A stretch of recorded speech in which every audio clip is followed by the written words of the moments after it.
Capítulo 8. Enfrentando al ladrón. Nos guste o no, el hecho es que cuando aceptamos a Jesucristo como nuestro Señor y Salvador, entramos en una guerra contra Satanás. No podemos evitar alistarnos en el ejército de Dios. La palabra de Dios proclama: mas vosotros sois linaje escogido, real sacerdocio, nación santa, pueblo adquirido por Dios, para que anunciéis las virtudes de aquel que os llamó de las tinieblas a su luz admirable. 1 Pedro 2, 9. Dios ha llamado a cada uno de nosotros de las tinieblas a la luz. Sin embargo, Satanás es el gobernador de las tinieblas. A él no le agrada que abandonemos su reino para servir a nuestro maravilloso Señor Jesucristo.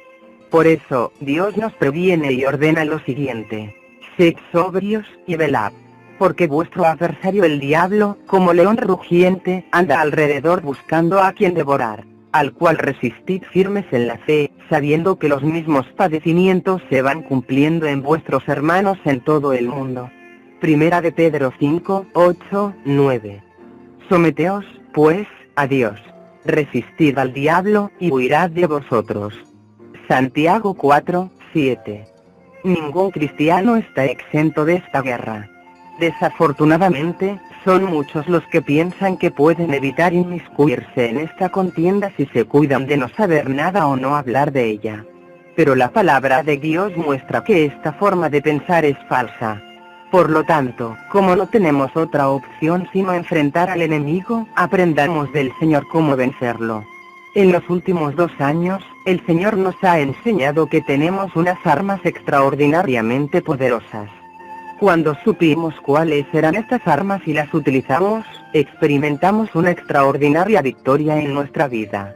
Queremos que usted también conozca estas enseñanzas.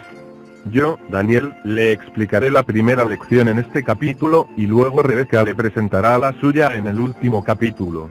En noviembre de 1994, Rebeca y yo nos encontrábamos ministrando en Costa Rica. El Señor me despertó temprano una mañana, a eso de las 4. El Espíritu Santo me dijo que me levantara, que abriera mi Biblia y que leyera Juan 10, 10. Señor, no necesito abrir mi Biblia, me quejé, puedo quitar ese versículo de memoria. La cama está confortable, Rebeca dormía y yo estaba soñoliento, sin ganas de levantarme. Muy bien, entonces dilo, replicó el Señor. Por supuesto, no podía recordar ni una sola palabra. Entonces me levanté en un santiamén. Abrí mi Biblia, y leí. Jesús dice, el ladrón no viene sino para hurtar y matar y destruir. Yo he venido para que tengan vida, y para que la tengan en abundancia. Juan 10, 10. ¿Quién es el ladrón?, me preguntó el Señor. Satanás, respondí. Muy bien. Ve ahora a Lucas 10, 19, fue su respuesta. Esta vez obedecí sus instrucciones sin refongar. Jesús dice, he aquí os doy potestad de hollar serpientes y escorpiones, y sobre toda fuerza del enemigo, y nada os dañará. Lucas 10, 19. ¿Quién es el enemigo?, me preguntó el Señor. Satanás, contesté. Correcto, respondió. ¿Y a quiénes di autoridad sobre Satanás? A tus discípulos, contesté. ¿Y quién son mis discípulos?, preguntó. Bueno, los primeros 12 fueron tus discípulos, pero todos los verdaderos cristianos hoy son también tus discípulos, respondí. Correcto. Entonces el Señor me dijo que fuera a Romanos 8. El Espíritu mismo da testimonio a nuestro espíritu, de que somos hijos de Dios. Y si hijos, también herederos. Herederos de Dios y coherederos con Cristo, si es que padecemos juntamente con Él, para que juntamente con Él seamos glorificados. Romanos 8, 16, 17. El Señor me reveló que está harto de que sus hijos sean vapuleados. Los cristianos somos coherederos con Cristo. Y ya es hora de que comencemos a actuar como tales. Dios nos ha dado toda autoridad sobre Satanás y su reino por medio de Jesucristo. El problema es que la mayoría de los cristianos no ejercen esa autoridad y siguen viviendo derrotados. Por eso las iglesias son débiles y el evangelio no se ha extendido como debiera. Después, el Señor me dijo que leyera en Proverbios. No tienen en poco al ladrón si hurta para saciar su apetito cuando tiene hambre. Proverbios 6, 30. ¿Quién es el ladrón?, me preguntó el Señor una vez más. Satanás, respondí. ¿Tiene Satanás hambre? No, por supuesto que no. Lee el versículo que sigue, me ordenó. Pero si es sorprendido, pagará 7 veces. Entregará todo el haber de su casa. Proverbios 6:31. ¿Quién es el ladrón?, preguntó el Señor. Satanás. Ya me lo has preguntado muchas veces. Sé que Satanás es el ladrón. Respondí un tanto irritado. ¿Por qué entonces no comienzas a actuar si ya lo sabes?, preguntó el Señor. Este es el problema que tengo con mi pueblo. Satanás los roba, y vienen lamentándose ante mí. Quieren que yo les devuelva lo que Satanás les robó. No fui yo quien les robó, porque yo nunca lo robo a nadie.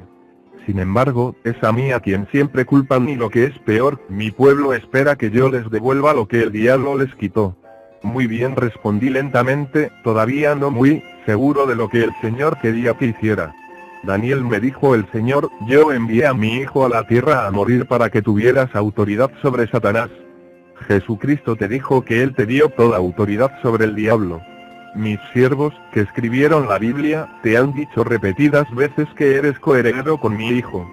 Tú estás, por lo tanto, en una posición de autoridad sobre Satanás.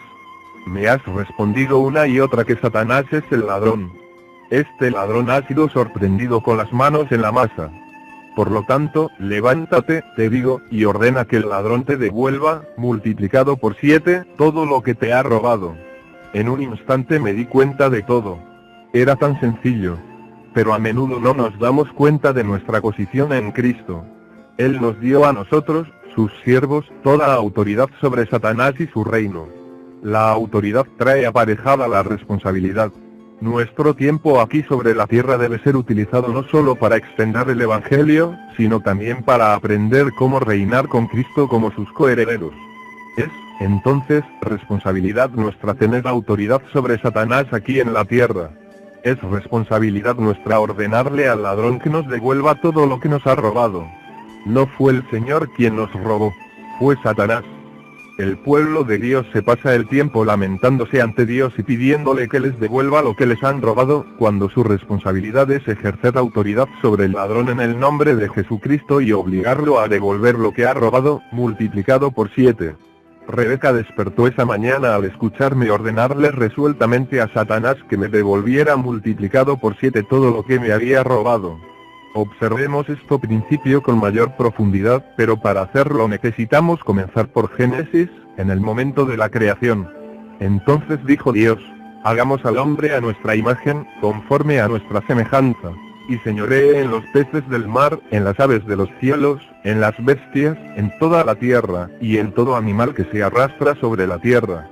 Y creó Dios al hombre a su imagen, a imagen de Dios lo creó, varón y hembra los creó. Y los bendijo Dios, y les dijo, fructificad y multiplicaos, llenad la tierra, y sojuzgadla, y señoread en los peces del mar, en las aves de los cielos, y en todas las bestias que se mueven sobre la tierra. Génesis 1, 26, 28. Como sabemos, Adán y Eva pecaron y de esa manera dieron a Satanás dominio sobre su vida. Pero Dios no abandonó a la humanidad, sino que, a pesar de que pronunció juicio de condenación contra Adán y Eva, también les dio la promesa de un Mesías que habría de venir un día y que restablecería el dominio de los hombres sobre Satanás. Génesis 3, 14, 16. Dios levantó después a un pueblo escogido por medio del cual envió al Mesías, a Jesucristo. A este pueblo, los descendientes de Abraham, Dios les prometió que si lo obedecían, tendrían dominio sobre Satanás y la tierra. Por último, Dios los condujo a la tierra prometida de Canaán y les dio posesión de ella. David sintetizó de la manera siguiente la autoridad dada por Dios a los hombres. Digo, ¿qué es el hombre, para que tengas de él memoria, y el hijo del hombre, para que lo visites? Le has hecho poco menor que los ángeles, y lo coronaste de gloria y de honra. Le hiciste señorear sobre las obras de tus manos, todo lo pusiste debajo de sus pies. Salmo 8, 4, 6. Satanás fue creado por Dios, es parte de la obra de sus manos. Por lo tanto, tenemos que tener dominio sobre él. Cuando se cumplió el tiempo, Jesús vino al mundo. Él es llamado el segundo o el postrer Adán en 1 Corintios 15, 45, 49. Es llamado así porque él vino a esta tierra como el segundo hombre sin pecado. Recordemos que Adán no tenía pecado antes de la caída. Anduvo un tiempo en la tierra sin pecar y después cayó. Pero Jesús jamás cayó. Él fue perfectamente inmaculado. Fue a la cruz para pagar el precio de nuestro pecado y para ganar la victoria final sobre Satanás en favor nuestro. Después de su muerte y resurrección, Jesús dijo a sus discípulos, y Jesús se acercó y les habló diciendo, toda potestad me es dada en el cielo y en la tierra. Mateo 28, 18. Aleluya. Lo que el hombre no podía hacer jamás, Dios la hizo por nosotros. Jesucristo recuperó lo que se había perdido en el huerto del Edén y, a la vez, nos dio autoridad en su nombre. Veamos lo que dice Jesús en los versículos siguientes. He aquí os doy potestad de hollar serpientes y escorpiones, y sobre toda fuerza del enemigo, y nada os dañará. Pero no os regocijéis de que los espíritus se os sujetan, sino regocijaos de que vuestros nombres están escritos en los cielos. Lucas 10, 19 minutos, 20 segundos. Y estas señales seguirán a los que creen. En mi nombre echarán fuera demonios. Hablarán nuevas lenguas. Marcos 16, 17. Queda claro que Satanás y sus demonios nos están sujetos en el nombre de Jesucristo. Pero esto no es todo, Dios nos ha dado mucho más. Ahora somos, literalmente, coherederos con Jesús. Estamos llamados a gobernar. El Espíritu mismo da testimonio a nuestro espíritu de que somos hijos de Dios. Y si hijos, también herederos. Herederos de Dios y coherederos con Cristo, si es que padecemos juntamente con Él. Para que juntamente con Él seamos glorificados. Romanos 8, 16 minutos, 17 segundos. ¿Cómo somos glorificados con Cristo? Esto es una maravilla y un misterio, el plan que Dios tuvo desde el principio. Pablo nos lo sigue explicando. A mí, que soy menos que el más pequeño de todos los santos, me fue dada esta gracia de anunciar entre los gentiles el evangelio de las inescrutables riquezas de Cristo, y de aclarar a todos cuál sea la dispensación del misterio escondido desde los siglos en Dios, que creó todas las cosas, para que la multiforme sabiduría de Dios sea ahora dada a conocer por medio de la Iglesia a los principados y potestades en los lugares celestiales. Efesios 3, 8, 10. Observe, por favor, que el plan eterno de Dios es que por medio de nosotros, la Iglesia, sea dada a conocer la sabiduría de Dios al reino de Satanás. ¿En qué consiste exactamente el plan? En que nosotros, los siervos de Jesucristo, somos no solo siervos, sino también coherederos con Cristo. Pertenecemos a la realeza. Mas vosotras sois linaje escogido, real sacerdocio, nación santa, pueblo adquirido por Dios, para que anunciéis las virtudes de aquel que os llamó de las tinieblas a su luz admirable. 1 Pedro 2, 9. Palabra fiel es esta. Si somos muertos con Él, también viviremos con Él. Si sufrimos, también reinaremos con Él. Si le negaremos, Él también nos negará. Si fuéremos infieles, Él permanece fiel. Él no puede negarse a sí mismo. 2 Timoteo 2, 11, 13. Y de Jesucristo el testigo fiel, el primogénito de los muertos, y el soberano de los reyes de la tierra. Al que nos amó, y nos lavó de nuestros pecados con su sangre, y nos hizo reyes y sacerdotes para Dios, su Padre. A Él sea gloria e imperio por los siglos de los siglos. Amén. Apocalipsis 1, 5, 6. Y en su vestidura y en su muslo tiene escrito este nombre: Rey de Reyes y Señor de Señores. Apocalipsis 19, 16. ¿Quiénes son los reyes y los señores? Nosotros. En Cristo Jesús hemos sido hechos reyes para el reino de Dios. Dios quiso impartirnos la victoria ganada por Jesús en la cruz. ¿Y qué hace un rey? Reinar. La Biblia es clara al decir que el propósito del gobierno ordenado por Dios es tener control sobre el mal. Ese es el propósito de un rey. Observe lo que dice el siguiente pasaje. Sométase toda persona a las autoridades superiores, porque no hay autoridad sino de parte de Dios, y las que hay, por Dios han sido establecidas. De modo que quien se opone a la autoridad, a lo establecido por Dios resiste, y los que resisten, acarrean condenación para sí mismos. Porque los magistrados no están para infundir temor al que hace el bien, sino al malo. ¿Quieres, pues, no temer la autoridad? Haz lo bueno, y tendrás alabanza de ella. Romanos 13, 1, 3. muy mal rey sería el que no pudiera controlar al ladrón que vive en su territorio. Esta es la razón por la que Jesús dijo a sus discípulos, y también a nosotros, que nos había dado, en el nombre de Él, toda autoridad sobre el enemigo. Somos parte de Cristo, su cuerpo. Jesucristo es la cabeza, y nosotros constituimos el resto de su cuerpo, 1 Corintios 12:31. Por ser la cabeza, Jesucristo da a su cuerpo la autoridad en su nombre para señorear sobre Satanás y su reino. Por eso, es responsabilidad nuestra hacer uso de esa autoridad y enfrentamos al ladrón, a Satanás. Eso fue lo que el Señor me enseñó aquella noche en Costa Rica. Nosotros, el pueblo de Dios, tenemos que obligar al ladrón a devolver lo que nos ha robado. Es para ser reyes y señores que nos estamos capacitando aquí en la tierra. Por lo tanto, si no tenemos autoridad sobre el ladrón, no somos reyes. Nuestra pereza, una puerta abierta para el ladrón. Desafortunadamente nosotros, los reyes, lo damos a Satanás con demasiada frecuencia el derecho legal de robarnos. Esto es lo que hacemos cuando pecamos. Uno de los principales campos donde damos al ladrón el derecho de robarnos, es el de los deseos de nuestra naturaleza pecaminosa, particularmente nuestra pereza. Volvamos una vez más a Génesis, el día cuando cayeron Adán y Eva. Y veamos el juicio que Dios colocó sobre ellos como resultado de la caída.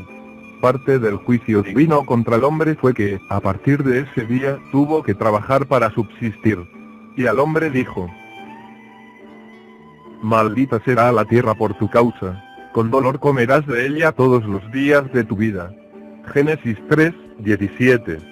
El hombre se ha rebelado desde entonces contra este juicio de Dios, y al hacerlo, le ha dado a Satanás el derecho de robarlo.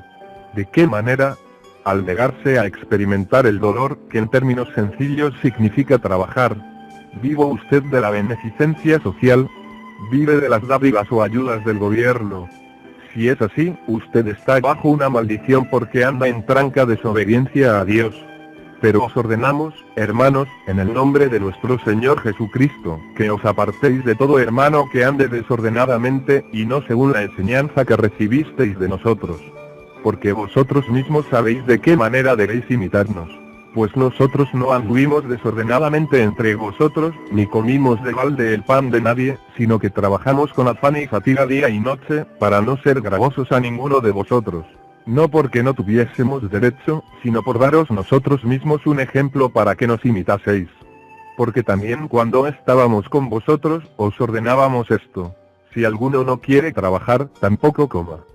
Segunda de Tesalonicenses 3:6-10. Pablo tenía indudablemente mucho que decir en cuanto a este tema, ¿no lo cree? Recordemos que una de las maldiciones del Imperio Romano, en los días de Pablo, fue la prodigalidad pública. Los historiadores han dicho siempre que una de las principales causas de la caída del Imperio Romano fue esa práctica. Esta prodigalidad llevará también a la ruina a los Estados Unidos si permitimos que continúe. Ella es ya en gran parte responsable de la caída de este país en la bancarrota.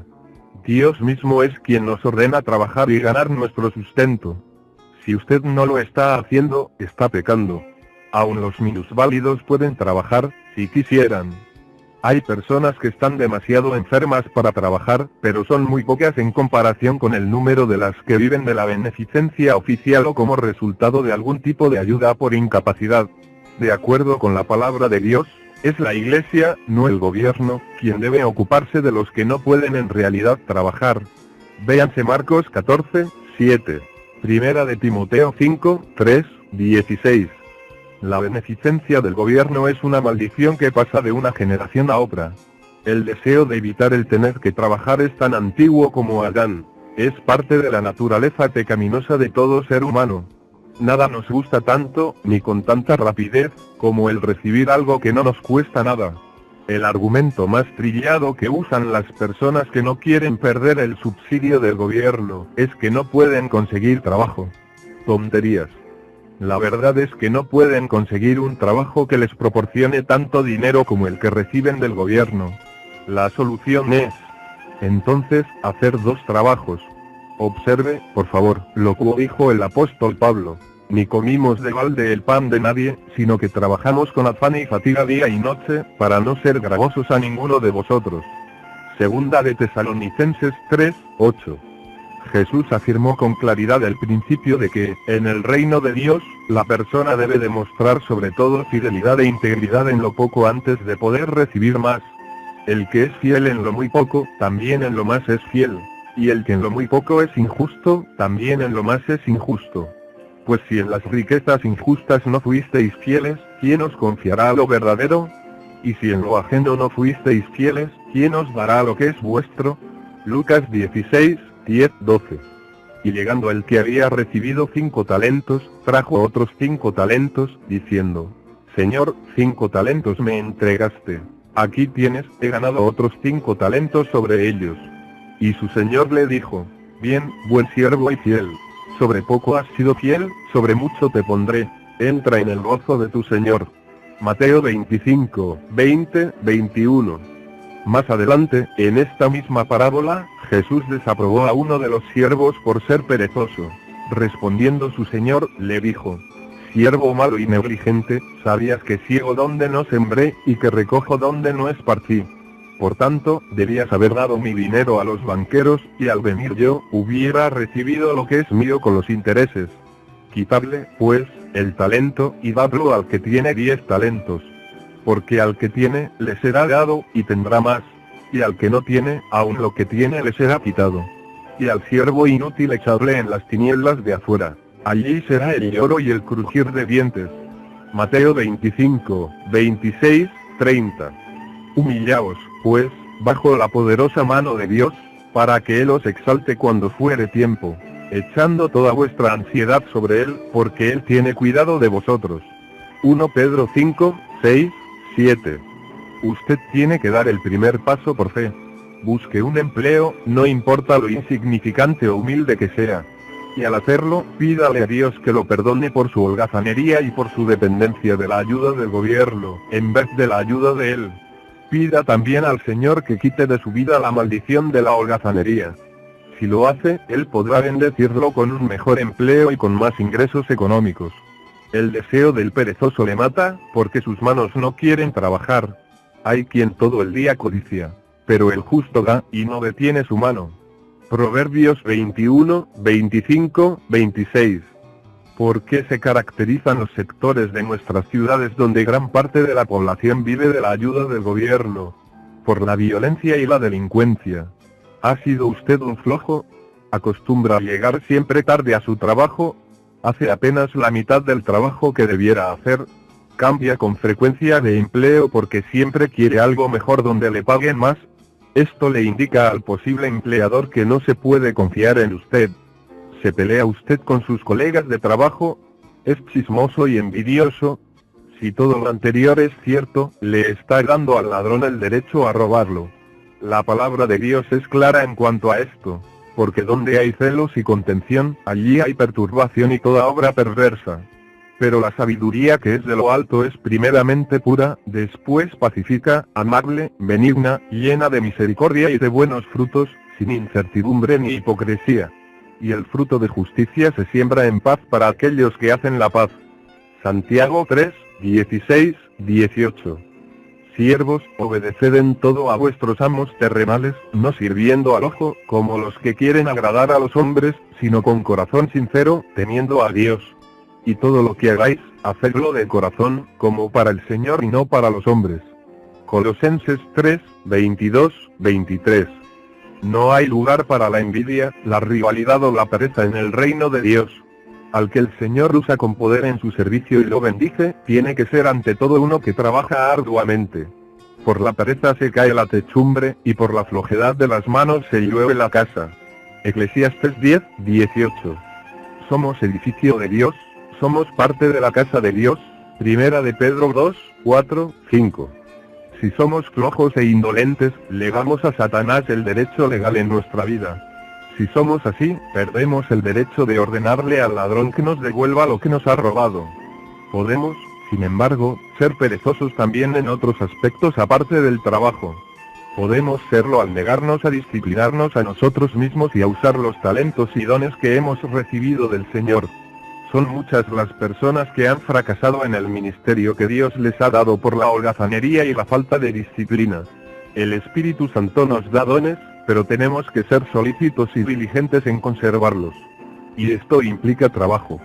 Por lo cual te aconsejo que avives el fuego del don de Dios que está en ti por la imposición de mis manos. Segunda de Timoteo 1:6. Después que hayamos confesado nuestros pecados y cambiado nuestra manera de vivir, tendremos el derecho de ordenar a Satanás que nos devuelva lo que nos ha robado por causa de nuestros pecados. Jesucristo nos ha dado el poder y la autoridad sobre el ladrón, pero debemos primero poner en orden nuestra vida, con seriedad y rapidez, porque el tiempo es corto. ¿Qué le ha robado Satanás? Su gozo, su empleo, su esposa, su esposo, sus hijos. ¿Los robó? ¿Usted le dio el derecho legal de apoderarse de ellos por sus propios pecados? Si Satanás le robó algo, póngase en acción, ejerza autoridad sobre este ladrón y dele la orden en el nombre de Jesucristo que le devuelva lo que le ha robado. Permítame que le dé un ejemplo práctico de un caso que nos ocurrió y que tiene que ver con esto. Temprano en la mañana, un lunes de enero de 1995, Rebeca y yo debíamos tomar un vuelo a la Ciudad de México. El jueves anterior tuvimos una de las tormentas de lluvia helada que han hecho famoso a Arkansas. Llovió literalmente durante 48 horas. Hasta las ramitas más pequeñas de los árboles estaban cubiertas de hielo. Aquello era hermoso, pero también muy devastador. La mañana de viernes nos quedamos sin electricidad. Como vivimos muy metidos en el campo, nuestro vecino más cercano vive a más de 1,5 kilómetros de distancia. El agua la obtenemos de un pozo. De modo que, sin electricidad, no solo no teníamos luz ni calefacción, sino tampoco agua. Esa noche hizo mucho frío. El sábado por la mañana no teníamos todavía electricidad, pero teníamos que viajar en apenas 2 días. Estábamos comenzando a preocuparnos y salí a ver si podía encontrar donde se habían roto los cables y así ayudar a la compañía de electricidad a dar con el problema. Al dirigirme hasta el extremo de nuestro terreno de 1 hectárea, descubrí que una enorme rama se había desprendido de uno de nuestros pinos y había caído sobre el cable principal que llevaba la corriente a nuestra propiedad. Pero en vez de partir en dos el cable, todo el poste había quedado destrozado, hecho añicos sobre el suelo, parecía como si hubiera sido de cristal en vez de madera. Todo el equipo eléctrico que estuvo sobre el poste, incluido el medidor y el tablero de control, eran ahora pedazos sobre el suelo. Sin embargo, el cable seguía intacto, aunque en el suelo, conectado al poste caído. Manejé entonces 40 kilómetros hasta la población más cercana, e informé a la compañía de electricidad lo que había ocurrido. Cuando se lo dije al gerente, se limitó a menear la cabeza y me dijo: «Lo siento Daniel, pero tenemos en este momento más de 9.000 casas sin electricidad. Arreglar un poste es un trabajo que toma tiempo. Esto significa que no podremos repararlo sino en, por lo menos, 1 semana». También me dijo que todo el equipo que había en el poste era de mi propiedad y que era mi responsabilidad pagar por sustituirlo. Por lo tanto, no vendrían a repararlo hasta que yo lo reemplazara, y me cobrarían el valor del trabajo. Todo eso llegaba a más de $1,000 que no teníamos. Regresé a casa desanimado. Tenemos 2 señoras mayores, Frieda y Nancy, que viven en nuestra propiedad y que nos ayudan cuidando de todas nuestras cosas mientras estamos de viaje. No podía marcharme del país y dejarlas sin electricidad. Teníamos el temor, además, de que las tuberías del agua se congelaran y estallaran. Además, no sabíamos de dónde saldría el dinero para los equipos eléctricos. Cuando llegué a casa le expliqué la situación a Rebeca y le dije que me parecía que tendría que viajar a México sin mí. «¿O no? Estoy segura de que esa no es la voluntad de Dios», fue su firme respuesta. «Pero no creo que haya otra salida. No puedo marcharme sin dejar resuelto el problema de la electricidad, y no tenemos el dinero para adquirir todo ese equipo», dije. «No sé cuál es la respuesta, pero estoy segura de que la voluntad de Dios es que los 2 vayamos a México», dijo ella. «Mujeres al fin», pensé disgustado mientras me sentaba en el sofá. Parece que no pensaran. Estaba de mal humor, me sentía frustrado y desanimado. Lo que no sabía es que Rebeca y Frieda ya habían estado orando por mí. Mientras estaba allí sentado, con un humor de perros, el Señor me habló de repente. «¿Quién te robó la electricidad?». Me incorporé en mi asiento de repente. «Por supuesto. No es normal que un poste eléctrico de madera en buenas condiciones se parta por la base y se vuelva añicos sobre el suelo. El poste estaba en buenas condiciones, y la madera no se fragmenta como el cristal. Lo normal era que se hubiera roto el cable, no el poste. Hasta ahora había dado por sentado que el destrozo y todo el daño se debió al hielo acumulado sobre el poste, pero no era así. Satanás había robado nuestra electricidad con el propósito de impedir que viajáramos a México. Entonces me puse de pie de un salto, salí otra vez y me dirigí hasta el poste. Parado junto al poste y el equipo destrozados, ordené: Satanás, en el nombre de Jesucristo mi Señor, te ordeno que nos devuelvas hoy nuestra electricidad y nuestro equipo eléctrico. Tú los robaste, y por lo tanto, tienes que devolvérnoslos. No voy a pagar por todo esto, ya que tú los robaste. Te ordeno que me los devuelvas, y lo harás hoy mismo. 2 horas más tarde, no uno sino 2 camiones de la compañía eléctrica llegaron trayendo un flamante poste. 2 cuadrillas de hombres venían a restituirnos el servicio eléctrico. Salí de la casa y me puse a trabajar con ellos. Pero no solo pusieron un nuevo poste, sino que también me ayudaron a reparar todo el equipo eléctrico que se había dañado. Todo fue reparado y volvimos a tener electricidad después de 1 hora. ¿Cómo es que vinieron hoy a colocarnos el poste? Pensé que no podían venir hasta la próxima semana, le pregunté al jefe de la cuadrilla. En realidad no lo sé, contestó. No teníamos ningún plan de venir por aquí, y mucho menos a montar un poste. Pero recibí una llamada en la radio de mi camión diciéndome que una cuadrilla de hombres se dirigían con un poste nuevo a su casa y que yo debía parar lo que estaba haciendo para venir a ayudar a los hombres a restablecerle el servicio. Por lo tanto, aquí estamos. Alabado sea el Señor. ¿Se dan cuenta? Satanás había robado nuestra electricidad. Pero soy un coheredero con Jesucristo, y a través de él tengo autoridad sobre el ladrón para obligarlo a devolverme lo que me ha robado. Nos fuimos a México y el Señor bendijo maravillosamente las reuniones. El viernes por la noche tuve la oportunidad de presentar el Evangelio en una concentración de jóvenes donde más de 350 adolescentes dieron su corazón a Cristo.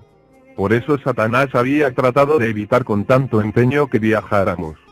Sin embargo, ocurrió algo interesante.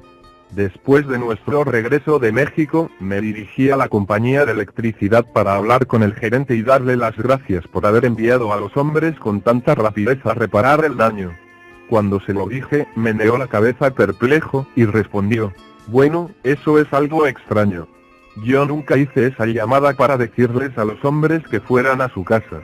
Nunca pude saber quién hizo la llamada. Yo sí sé quién hizo la llamada. Satanás. 1 año después, nos encontrábamos viajando de nuevo por América Central. Enseñamos este principio en Costa Rica y después fuimos a Panamá en un autobús alquilado. Íbamos con varias personas de la iglesia de Costa Rica donde habíamos estado dictando conferencias. Al regresar de Panamá a Costa Rica, 2 jóvenes tuvieron la oportunidad de ver funcionar este principio. Hay 2 aduanas fronterizas para los 2 países. Una en Panamá y otra en Costa Rica, y la distancia entre ambas es de más o menos 1 cuadra. Este espacio está lleno de toda clase de tiendas pequeñas. Mientras esperábamos en la primera aduana, en suelo panameño, todos bajaron del autobús y se pusieron a comprar en las tiendas situadas a ambos lados de la frontera, porque allí los artículos son más baratos. Después regresaron al autobús y nos dirigimos a la siguiente aduana. En esta ocasión, 2 de los jóvenes entraron al autobús conversando entre sí en español. Cuando llegamos a la aduana de Costa Rica y esperábamos sentados, una mujer llegó corriendo, subió al autobús y le entregó a los jóvenes un poco de dinero, al tiempo que decía algo jadeando, y se marchó rápidamente. Los jóvenes comenzaron a reír y a alabar al Señor. Entonces los preguntamos qué había sucedido. Nuestro intérprete nos dijo que cuando estos 2 jóvenes fueron a cierta tienda a comprar, el dueño se quedó con $10 que les pertenecían a ellos. Se lo reclamaron, pero el hombre se negó a escucharlos y los echó de la tienda. Mientras ellos estaban en la acera frente a la tienda, hablando de la situación, recordaron lo que les habíamos enseñado en cuanto a enfrentar al ladrón.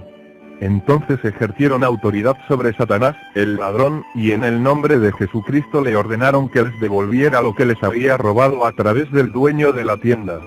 Después de esto regresaron al autobús. La mujer que había llegado corriendo por la calle hasta el autobús era la esposa del comerciante. Ella les devolvió los $10 a los jóvenes y les pidió disculpas. El ladrón fue obligado a devolver lo que había robado. Desde que comenzamos a enseñar esta poderosa herramienta de lucha espiritual, hemos tenido el privilegio de escuchar muchos testimonios de cómo las personas están aprendiendo a ser reyes por medio de... Capítulo 9. El Tribunal Final de Apelación. Para que ustedes comprendan esta última lección, yo, Rebeca, tengo que presentar un poco de la historia de Daniel y luego, de nuestra vida y circunstancias que hemos vivido juntos en el matrimonio. Debemos, sin embargo, comenzar por decir que Dios permite que haya distintas etapas en nuestra vida. Todo tiene su tiempo, y todo lo que se quiere debajo del cielo tiene su hora. Tiempo de nacer, y tiempo de morir. Tiempo de plantar, y tiempo de arrancar lo plantado. Tiempo de matar, y tiempo de curar. Tiempo de destruir, y tiempo de edificar. Tiempo de llorar, y tiempo de reír. Tiempo de endechar, y tiempo de bailar. Tiempo de esparcir piedras, y tiempo de juntar piedras. Tiempo de abrazar, y tiempo de abstenerse de abrazar. Tiempo de buscar, y tiempo de perder. Tiempo de guardar, y tiempo de desechar. Tiempo de romper, y tiempo de coser. Tiempo de callar, y tiempo de hablar. Tiempo de amar, y tiempo de aborrecer.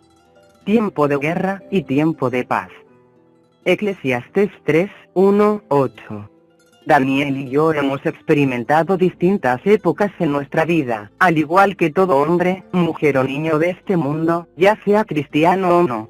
Pero las cuestiones que cada persona en particular debe considerar son las siguientes. ¿Cómo experimentaré estos tiempos? ¿Y qué aprenderé de ellos? Habrá épocas de aflicción y de sufrimiento en nuestra vida, pero Satanás tratará de prolongarlos y de mantenernos todo el tiempo sufriendo y derrotados.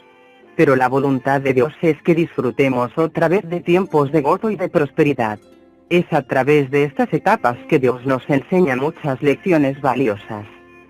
Hace 5 años y medio, al momento de escribir esto, que el Señor hizo un milagro y permitió una inmensa bendición en mi vida. Mi esposo Daniel. Necesito contarles un poco de su historia personal y luego, de nuestra vida juntos después de nuestro matrimonio, para que puedan entender las importantes lecciones que hemos aprendido juntos. Daniel nació en el seno de una familia judía muy rica, eran banqueros internacionales. Su familia no era judía ortodoxa, sino judíos que se guiaban por la Cábala, un sistema esotérico judío de magia y misticismo. Daniel nació en los Estados Unidos, pero a la edad de 6 años fue enviado al extranjero a un internado de primera clase. Después de entrar a la escuela no volvió jamás a ver a sus padres, y como adulto su único contacto con ellos ha sido a través de sus abogados. En la escuela estuvo hasta la edad de 19 años, y posteriormente hizo estudios universitarios en Suiza. El internado de su niñez era un centro de prácticas cabalísticas, y allí estuvo Daniel sujeto a un severo maltrato ritualista durante todos los años que duraron sus estudios. Deprimido por los oscuros y siniestros corredores donde vivió y anduvo durante esos 13 años, y a pesar de todo el odio y de toda la amargura que lo consumían, Dios descendió hasta él. El Padre, el verdadero Padre de toda la humanidad, permitió que su amor y su luz tocaran y protegieran a Daniel desde temprana edad y a través de toda su vida. Jesucristo estuvo todo el tiempo pendiente de él, aunque él no sabía quién era Jesús. Porque la mano de Dios estaba sobre su vida, un destello de bien quedaba todavía en lo más profundo de su ser, en medio de toda la maldad que había en su interior.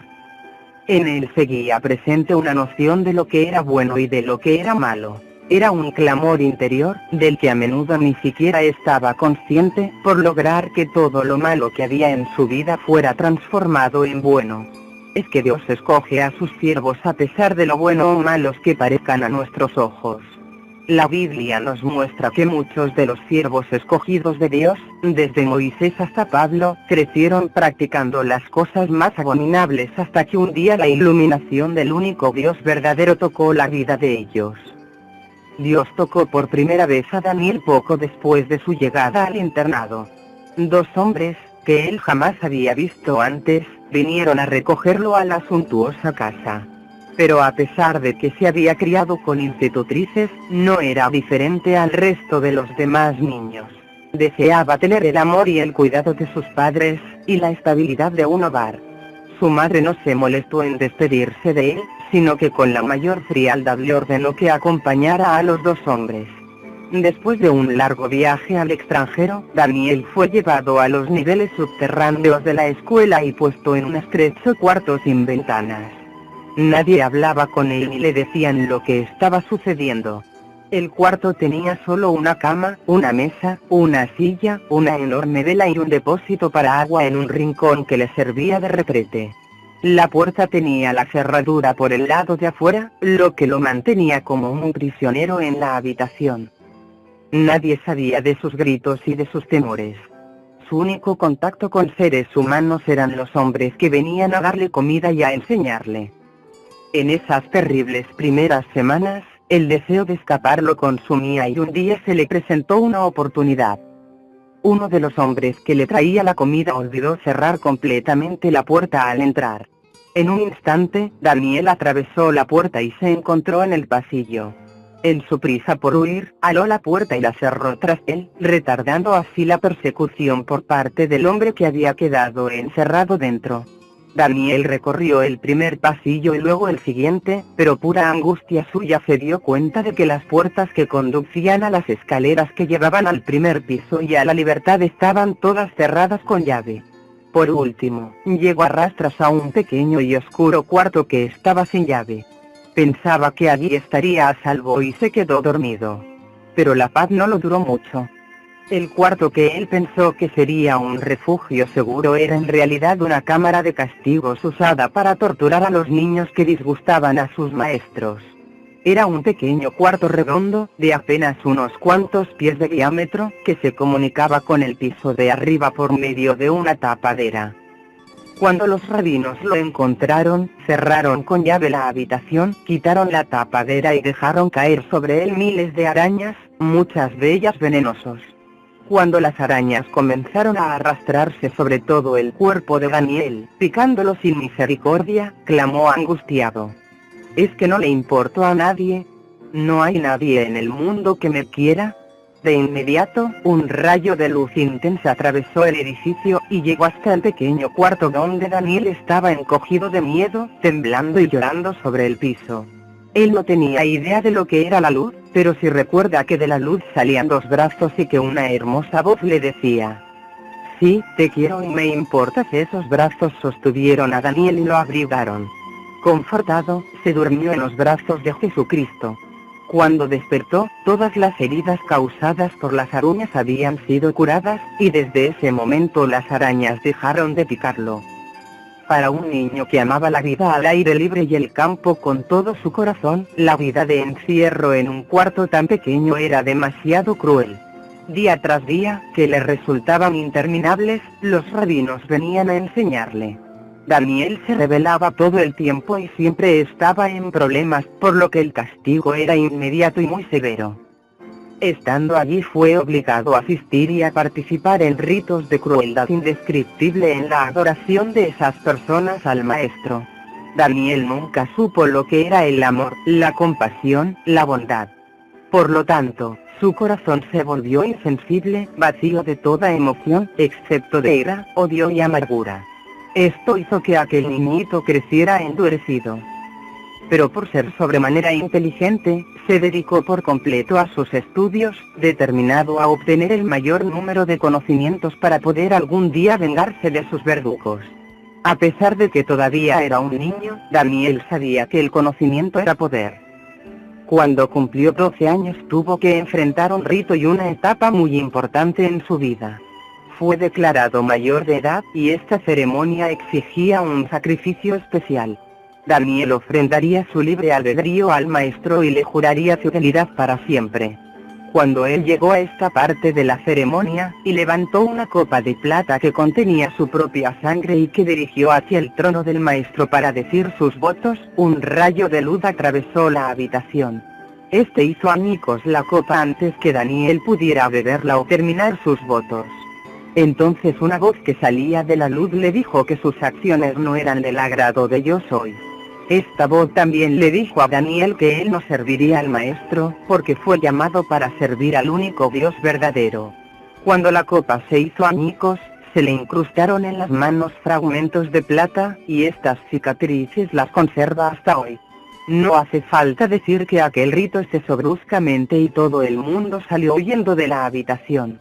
Daniel quedó con muchas preguntas, pero sin ninguna respuesta. La luz volvió a aparecerle una vez más a Daniel el día que abandonó para siempre aquella odiada escuela. Dios lo puso a prueba ese día, diciéndole que lo había llamado a su servicio para que fuera una voz a su pueblo. Pero Daniel le dijo bien claro a Dios que lo dejara en paz. Él no tenía intenciones de estar al servicio de nadie, sino de él mismo. Los siguientes años de su vida los pasó huyendo de Dios. No imaginaba cuán implacable sería el sabueso del cielo, como llamaba Francia Thompson al Señor. Durante los años que pasó en la escuela, Daniel se adiestró con gran intensidad en las artes marciales, y poco después de lograr su libertad viajó al Tíbet para aumentar y perfeccionar sus conocimientos. Por la intensa irritación y el odio que lo consumían, y por su capacidad en las artes marciales, Daniel se convirtió literalmente en un pendenciero. Poco después de salir del internado, Daniel heredó una fortuna. Posteriormente, al terminar sus estudios superiores en Suiza, se dedicó al negocio de su abuelo y adquirió muy pronto poder y gran influencia en los negocios de su familia. También fundó compañías propias. Pero era una persona vacía, desgraciada y ambiciosa. Las únicas cosas que le proporcionaban algún placer eran las peleas, hacer dinero y destacarse en toda actividad riesgosa. Los autos de carrera y el esquí eran dos de sus pasiones. El dinero se convirtió para él en un juguete. El poder era su Dios. Los salones de fiesta se convirtieron en su casa. Viajaba sin cesar por el mundo, yendo siempre tras algo que no sabía lo que era y que jamás encontraba. Como ocurre normalmente en familias tan acaudaladas como la de Daniel, sus padres le arreglaron un matrimonio para aumentar el patrimonio de la familia. Daniel tenía entonces 15 años y Kai 12 cuando los hicieron comprometerse en una ceremonia. Daniel odiaba tanto a sus padres que juró en esa ocasión no cumplir jamás con sus deseos de que se casara con Kai. Por último, cuando llegó a la edad de 30 años, sus padres ejercieron su poder y le arrancaron los bienes a Daniel. Tenía que tomar una determinación, enfrentar la vida sin un centavo o casarse con Kai. Capituló y se casó con Kai, pero esta vez toda su irritación y su odio se volcaron hacia ella por el matrimonio al que había sido obligado. Kai era una mujer hermosa, talentosa y rica. Ella también había sufrido terribles maltratos porque fue criada en la cábala. Sin embargo, a pesar de todo el maltrato, tenía un corazón amoroso y deseoso de conocer la verdad. Daniel recuerda bien lo que ocurrió un día, más o menos 4 años después de haberse casado. Iban por la autopista que corre paralela a la costa de California y Kai lo pidió que detuviera el vehículo para ver una hermosa puesta de sol sobre el océano Pacífico. De repente, se volvió a Daniel y le dijo: ¿ves toda esa belleza? Yo sé que el Dios que servimos no pudo haber creado tanta hermosura. Es un Dios que solo quiere destrucción, dolor y sufrimiento. Voy a buscar al Dios que creó todo esto. Voy a buscarlo hasta encontrarlo, y luego le serviré. Daniel no tomó en cuenta sus comentarios, pero menos de un año después Kai tuvo un encuentro con Jesucristo y con gozo lo aceptó como su Señor y Mesías. Esto trastornó la vida de Daniel. Kai sufrió una transformación completa. Se llenó de paz, confianza y gozo, y daba a conocer las buenas nuevas de su Salvador a todo el mundo. Los socios comerciales de Daniel se sintieron molestos por esto, y tanto su familia como la de Kai también se molestaron. Daniel también estaba molesto. Pero nada hacía desistir a Kai. Muy pronto Daniel comenzó a recibir llamadas amenazantes de los padres de ambos. «Haz callar a Kai», le ordenaban. «¿Por qué no la hacen callar ustedes?», fue su áspera respuesta. «Ustedes la obligaron a casarse conmigo. Yo no quería casarme con ella. Vean si pueden callarla». Mátenla si quieren. Eso a mí no me importa. Kai no era sino una fuente de irritación en la vida de Daniel. Sin embargo, al mismo tiempo él deseaba ansiosamente otra cosa, pero no sabía qué era. Un día, Kai entró a su oficina en Suiza. Daniel, dime por favor, le dijo ella, qué es necesario que ocurra en tu vida para que aceptes a Jesucristo como el Mesías y Dios verdadero. Por primera vez en su vida, en vez de golpearla o gritarle, Daniel se puso a pensar. Si tu Dios es tan verdadero como dices, entonces que me haga sentir amor por alguien, le contestó él. No será ningún problema, respondió Kai. Solo pídeselo. ¿Qué quieres decir? Lo que oíste. Solo pídeselo. Pídele que te haga amar a alguien. Daniel meneó la cabeza, lamentando lo que acababa de decir. Luego, encogiéndose de hombros. Muy bien, si hay algún Dios tan sabio al que no estoy obedeciendo, dijo con sarcasmo, entonces te pido, Dios, que me hagas amar a alguien. Después de decir esto, se dio vuelta rápidamente, salió de la habitación y se olvidó del asunto. Daniel olvidó muy pronto todo lo ocurrido, pero Dios no. Más o menos 2 semanas después, Daniel recibió una llamada del abogado de sus padres para decirle que hiciera callar a Kai. Pero esta vez, en lugar de dar la respuesta acostumbrada, dijo, oiga, déjenla en paz. Ella es mi esposa y puede hacer todo lo que venga en gana. Déjenla en paz o tendrán que vérselas conmigo. Dicho esto, colgó bruscamente el teléfono y se quedó mirándolo.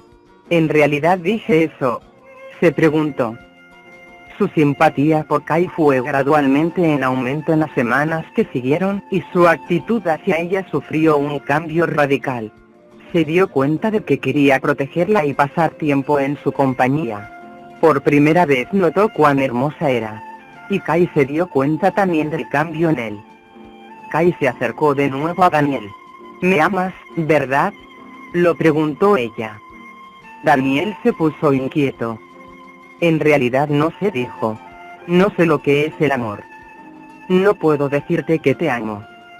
Bueno, yo sí puedo decirte que me amas, dijo Kai sonriendo. Dijiste que creerías en Jesucristo si Él te hacía amar a alguien. Ahora que lo ha hecho, ¿lo aceptarás como tu Señor y Mesías? No. Fue la respuesta de Daniel. Dicho esto, se negó rotundamente a continuar hablando del asunto. Transcurrieron algunas semanas y Kai se acercó de nuevo a él. Daniel, te hablo en serio, le dijo ella. ¿Qué necesitas para convencerte de que Jesucristo es el Mesías? Daniel estaba molesto por su persistencia, pero por sus sentimientos hacia ella le resultó imposible responderle con la irritación acostumbrada. Sin embargo, seguía buscando la manera de librarse de ella. Por los maltratos que había recibido cuando niña y joven, Kai tuvo que someterse a una histerectomía parcial poco después de su matrimonio y había quedado incapacitada para tener hijos. Pero en lo profundo de su corazón, Daniel había abrigado siempre el secreto deseo de tener un hijo, un deseo que nunca había manifestado, ni siquiera a sí mismo. Si tu Dios existe, que quedes embarazada por fin, le dijo a Kai. Eso no es ningún problema, fue la respuesta de ella. Y allí mismo, justo en medio de su oficina, cayó de rodillas y con toda sencillez y suavidad le pidió al Señor que le diera un nuevo útero y un hijo. No volvieron a hablar más del asunto, y en medio de la presión de sus negocios y de sus continuos viajes, Daniel se olvidó pronto del asunto. 3 meses después, Kai irrumpió en la oficina de Daniel con el rostro radiante. En su mano tenía la prueba de ultrasonido que mostraba a un feto perfectamente formado en un útero perfectamente normal. Aún así, Daniel se negó a aceptar a Jesucristo. Sin embargo, el embarazo de Kai fue la gota que derramó el vaso de agua para ambas familias. Como si no fuera suficiente que Kai hubiera decidido servir a un Dios gentil, ahora estaba embarazada gracias a ese Dios. Daniel supo a través de un amigo que las 2 familias habían contratado a hombres para que los capturaran y obligaran a Kai a renunciar a su fe en Cristo, o si no la matarían. Por primera vez en su vida Daniel fue embargado por el miedo. De pronto, todos sus poderes de nada le servían. Por lo tanto, él y Kai huyeron. Estuvieron huyendo durante 3 meses, pero por la voluntad permisiva de Dios fueron atrapados. Daniel descubrió que todos sus poderes lo habían abandonado cuando más los necesitaba. Con su experiencia en las artes marciales, normalmente habría derrotado a los 5 matones, pero esta vez se sintió impotente y asustado, lo cual era una experiencia totalmente nueva para él. Fueron llevados a Israel, donde Daniel fue encadenado a una pared y obligado a ver cómo Kai, su primer y único amor, era torturada hasta morir. La muerte de Kai, con todo lo espantosa que fue, resultó en una completa victoria. Daniel jamás había visto tanto poder. Kai le dijo todo el tiempo a sus captores que los perdonaba, que Jesucristo era el verdadero Dios y Mesías, y que él era un Dios de amor, mientras que el maestro de ellos era un Dios de odio. Mi Dios, Jesús, está dentro de mí. Él es un Dios de amor. No importa lo que ustedes me hagan, no pueden causarme daño porque Jesús está ahora mismo aquí, dentro de mí, les decía. Kai no sentía ningún dolor, no importa lo que la hicieran sufrir. Hasta su muerte, estuvo cantando himnos de alabanza y dando testimonio de la gloria de su Dios. Por fin, Daniel se hallaba frente a frente con el formidable poder de Jesucristo. Ya no había forma de escapar. El maestro de Daniel lo había abandonado completamente cuando más lo necesitaba. No había palabras para describir el horror y el dolor de esos terribles momentos en la vida de Daniel. Después de la muerte de Kai, la familia de Daniel pensó que él volvería a sus negocios y que se casaría de nuevo. Pero en vez de eso, se fue a los Estados Unidos, donde se escondió en una cabaña en las montañas y se puso a estudiar la Biblia de Kai durante todo un año. Abrumado por el pesar, estaba desesperado por saber quién era ese Dios de Kai.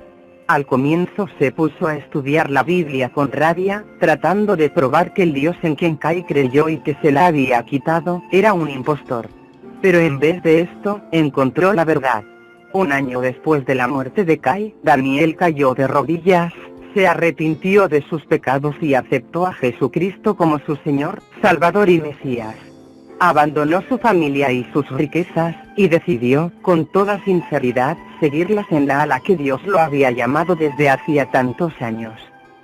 Casi 4 años después de la muerte de Kai, Dios hizo por medio de una serie de milagros, que Daniel y yo nos conociéramos. Esto ocurrió el 7 de noviembre de 1989 y nos casamos el 10 de diciembre del mismo año. Lo maravilloso de un matrimonio como el nuestro, un matrimonio literalmente arreglado por Dios y centrado en Jesucristo, es la total unidad sobrenatural y el amor que Dios nos ha dado. Dios nos ha hecho uno. La efusión del Espíritu Santo en nuestra vida es motivo de gozo para nosotros. Cuando el Señor le muestra a uno de nosotros algo, también le muestra lo mismo al otro. De esta manera Él nos confirma todo el tiempo que estamos siendo guiados por el Espíritu Santo. A la familia de Daniel le enfureció saber que él aceptó a Cristo, y creo que soy exageradamente modesta al decir que tampoco se sintieron agradados cuando se casó conmigo. Esta familia es muy poderosa, tanto económica como políticamente, y es responsable de habernos tratado de hacer la vida imposible desde que nos casamos. Después de nuestro matrimonio, nos mudamos de California a Iowa. Daniel pastoreaba una pequeña pero creciente congregación, y nuestro ministerio estaba creciendo. Un año después de nuestro matrimonio, la familia de Daniel se unió contra nosotros tratando de destruirnos, y para esto se valieron de policías corruptos y de cristianos practicantes que vivían en nuestra zona, e inventaron falsas acusaciones contra Daniel.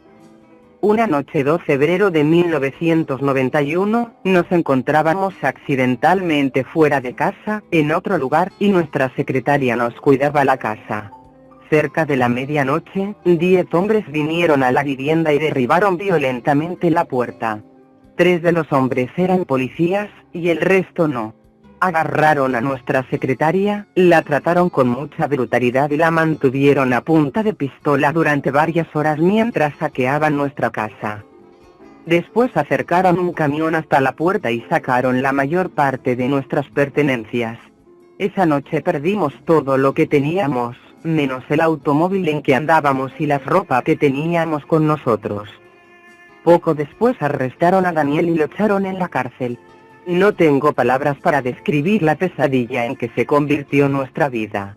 Durante 40 días, Daniel fue llevado en avión de un lado a otro de los Estados Unidos, de una cárcel a otra, de la Ceca a la Meca, mientras que yo recorría en mi auto todo el país tras él, tratando de conseguir con desesperación un abogado que le poniera fin a esta locura.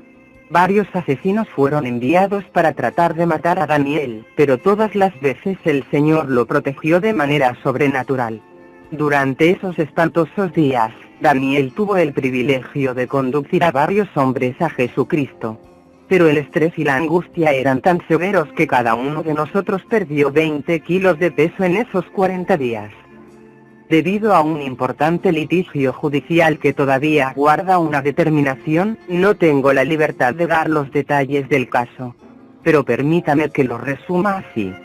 Daniel pasó un total de 80 días en diferentes cárceles, y después de esto hemos tenido una batalla legal de 3 años.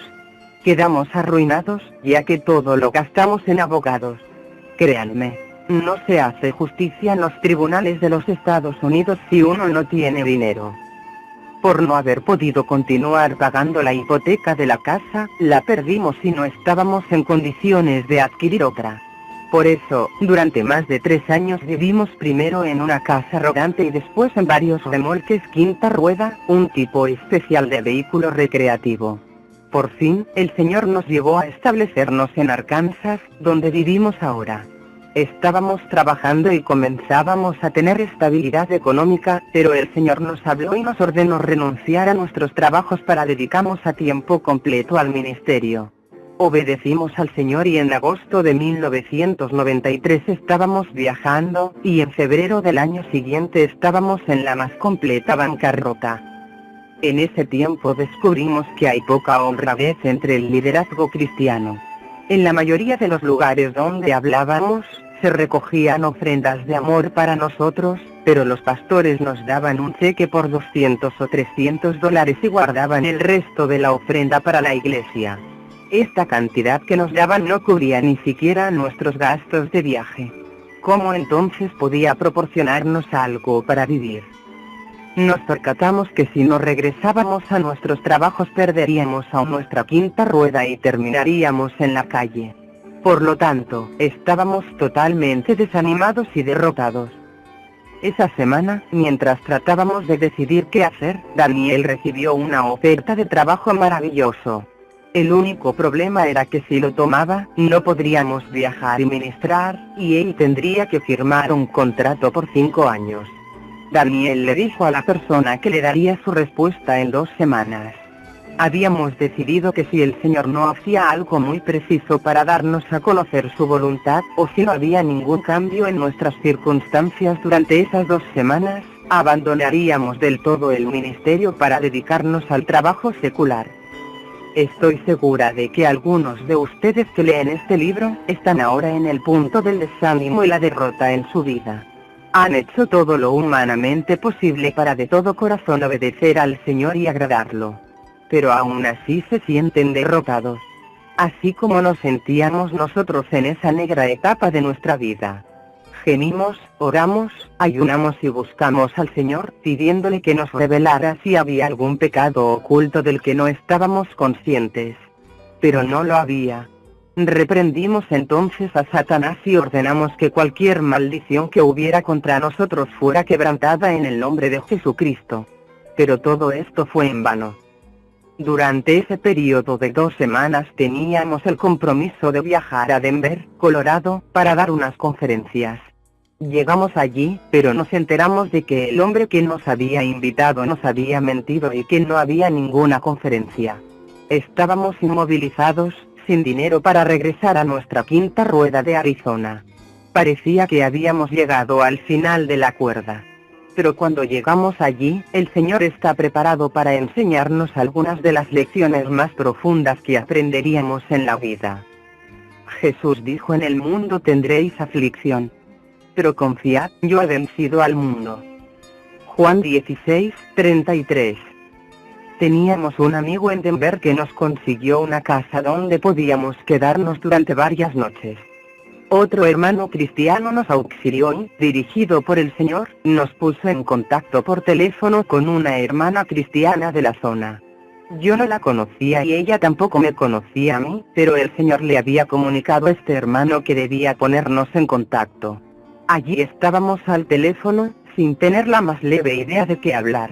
No iba a contarle a una persona completamente extraña nuestros enredos, pero ella dijo: en realidad, no tengo nada que decirle, excepto esto. Por alguna razón, el Señor ha puesto en mi corazón que ustedes necesitan percatarse de que, a veces, llegamos al punto en nuestra vida donde necesitamos poner en práctica el hecho de que Dios el Padre es nuestro Padre Celestial, pero también el juez del universo. A veces, por lo tanto, tenemos que ir a su tribunal y pedirle que juzgue nuestra causa. Eso fue todo lo que dio. Le di las gracias y colgué. Después, esa misma noche, le dije a Daniel lo que la hermana me había dicho. Permítame recordarle que hasta ese momento no habíamos tenido sino experiencias atroces en los tribunales, muchas veces debido a jueces injustos y a falsas acusaciones. Poner los pies en un tribunal era lo último que alguno de nosotros dos quería hacer. Por lo tanto, cuando le hablé sobre el asunto a Daniel, su respuesta fue: «¿Estás loca?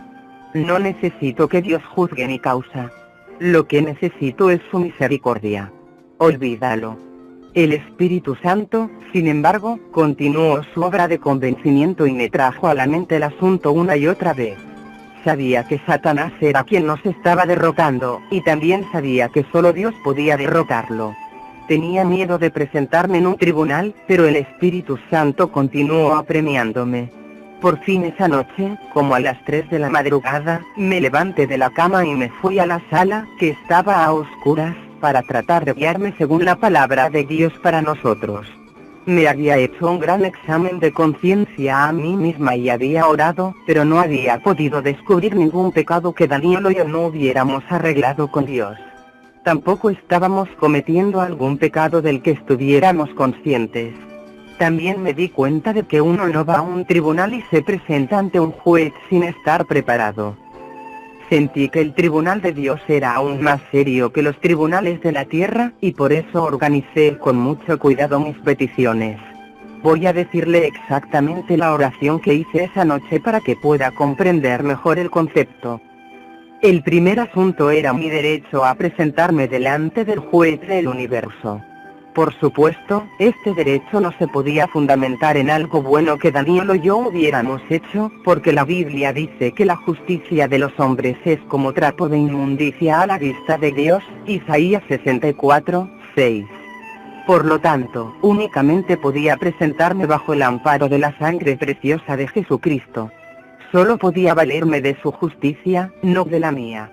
En segundo lugar, ya que Dios nos había hecho a Daniel y a mí una sola carne, sentía que podía presentarme ante el Señor tanto en nombre de Él como en el mío. Por lo tanto, me postré sobre mi rostro delante del Señor y oré de esta manera: Padre, en el nombre de Jesucristo tu Hijo, humildemente vengo ante tu presencia.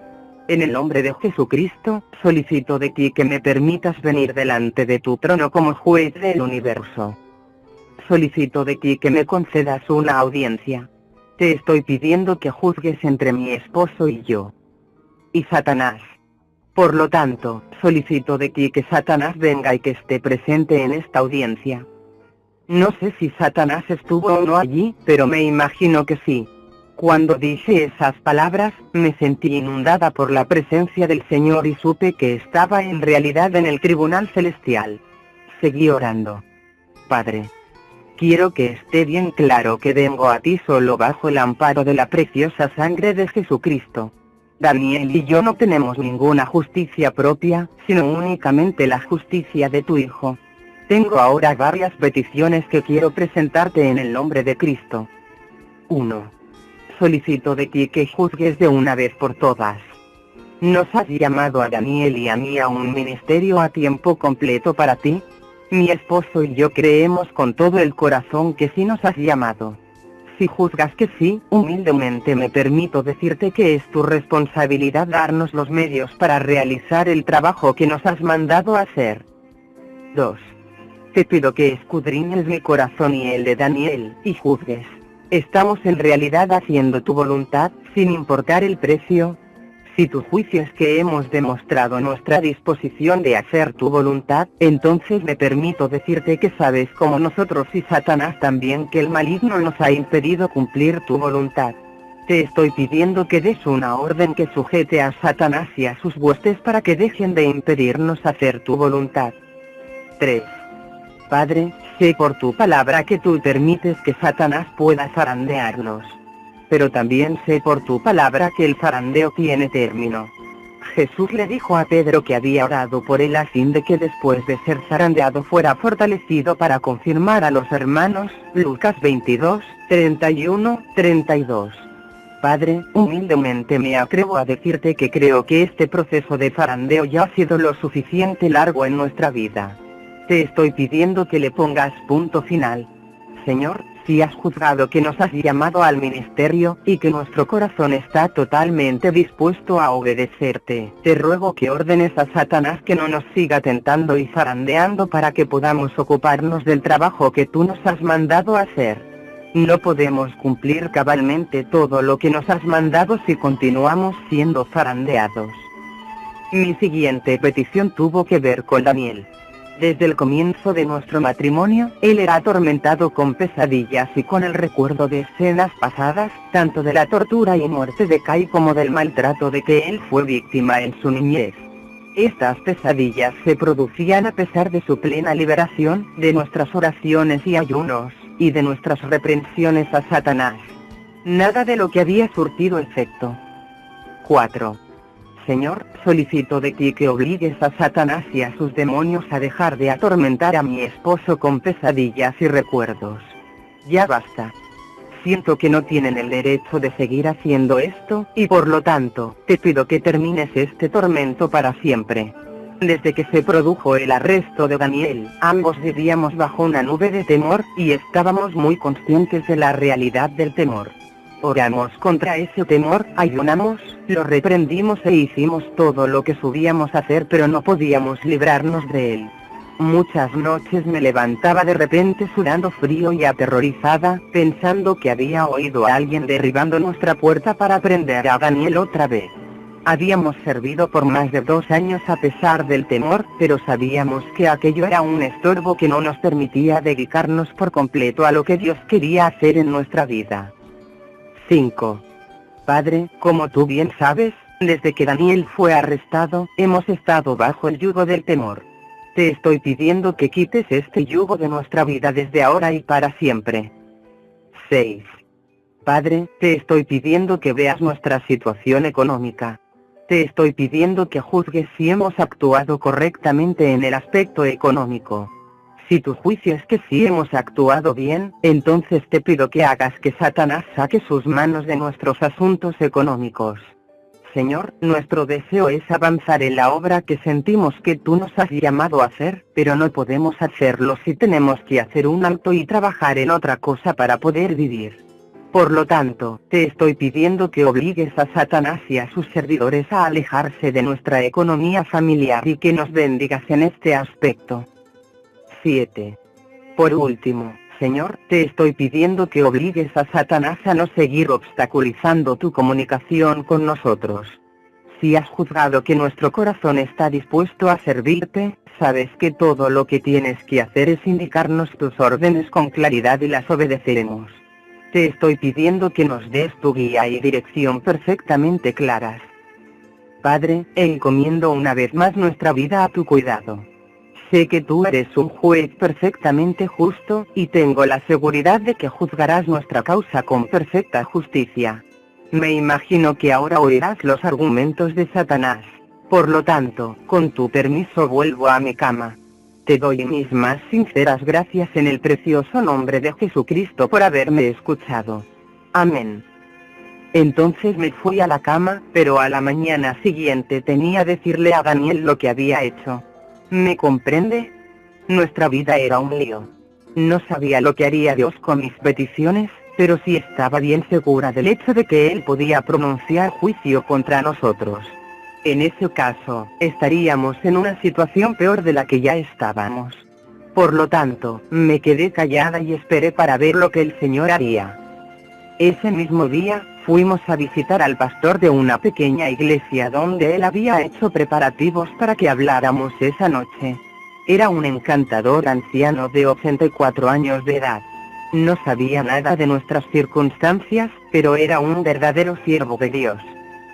Cuando nos sentamos para escucharle decir algunas de las cosas que Dios había hecho en su vida, pudimos sentir la presencia del Señor. De repente, antes de concluir lo que estaba diciendo, se detuvo y pidió: oremos. Inclinamos nuestra cabeza, y al hacerlo el Espíritu Santo comenzó a hablar a Daniel con gran claridad. Como acostumbra al hablarle Dios de esta manera, Daniel simplemente abre su boca y repite todo lo que el Señor dice. Daniel habló: querida, el Señor me está hablando muy claramente.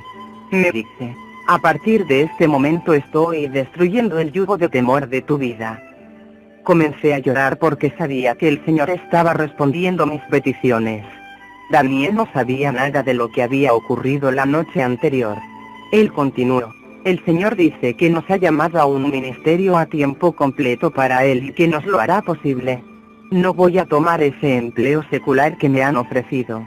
Él dice que debemos regresar a Arkansas de inmediato y que Él proveerá una casa para nosotros allá. Una a una escuchó a través de Daniel que el Señor había respondido a cada una de mis peticiones. Por último, Daniel hizo una pausa y parecía perplejo. Y el Señor dice que ha pronunciado juicio a nuestro favor. Rebeca, ¿estuviste orando anoche? Para entonces, yo estaba riendo y llorando al mismo tiempo. Aleluya. El Señor había respondido mis peticiones y había pronunciado juicio a nuestro favor. Nuestra causa se había ganado. El juez del universo había decidido contra Satanás en nuestra vida.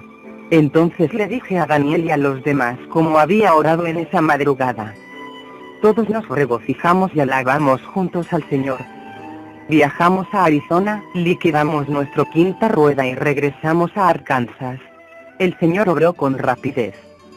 Milagro tras milagro. Él nos dio una casa en el término de un mes. También dio un vuelco total a nuestros problemas económicos. El mes siguiente, el Señor nos ordenó cambiar nuestra camioneta por un automóvil. Nos dijo que no estaba bien que recogiéramos a las personas en el aeropuerto en una camioneta, ni que las transportáramos en ella. Dijo que nuestro ministerio se ampliaría con mucha rapidez y que necesitaríamos transportar a otras personas.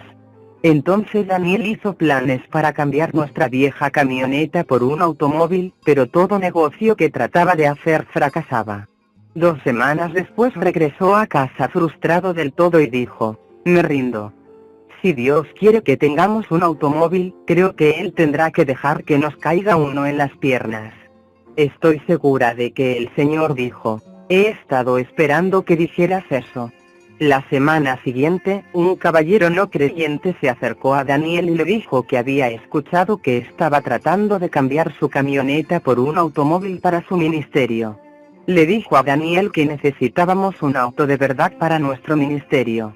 Daniel le preguntó qué consideraba él como un auto de verdad. El hombre respondió: un Cadillac. Daniel comenzó a reír y dijo al caballero que de ninguna manera podíamos darnos el lujo de un automóvil así. El hombre le dijo a Daniel, en forma más bien abrupta, que sí podía cambiar su flamante Cadillac por nuestra camioneta. No solo era un Cadillac, sino además el automóvil más caro que había. Alabado sea el Señor. Al comienzo yo no quería el auto porque pensaba que era demasiado ostentoso. Pero tengo que decirlo, el Señor sabe lo que hace. Ese auto ha sido una increíble bendición para nosotros desde hace un año. Hemos tenido que llevar a tantas personas a diferentes lugares en ese automóvil, que nos permite viajar a todos cómodamente, y nos da la oportunidad de un mayor compañerismo. A propósito, el hombre que nos dio el auto recibió ya a Cristo como su Señor y Salvador. Debo también decir que desde aquella noche, hace más de un año, Daniel no ha tenido ni una sola pesadilla o recuerdo que lo atormente. Aleluya. Lo mejor de todo es que, 3 meses después que el Señor pronunció juicio a nuestro favor, el juez aquí en la tierra que está a cargo de nuestra causa declaró de repente cerrado el juicio y puso así fin al litigio legal que fue para nosotros una pesadilla durante 3 años. Esto nos dejaba completamente libres. No dispongo de suficiente tiempo ni espacio para contarle todas las cosas maravillosas que el Señor ha hecho en nuestra vida desde la noche que visité el tribunal del juez del universo. Daniel 7, 21, 22. Se ha cumplido en nuestra vida. En este capítulo, Daniel recibió una visión de las naciones y soberanos que vendrían. Los soberanos estaban representados por cuernos. El último soberano estuvo representado por un cuerno pequeño, que es Satanás. Y veía yo que este cuerno hacía guerra contra los santos, y los vencía, hasta que vino el anciano de días, y se dio el juicio a los santos del Altísimo. Y llegó el tiempo, y los santos recibieron el reino. Daniel 7, 21, 22.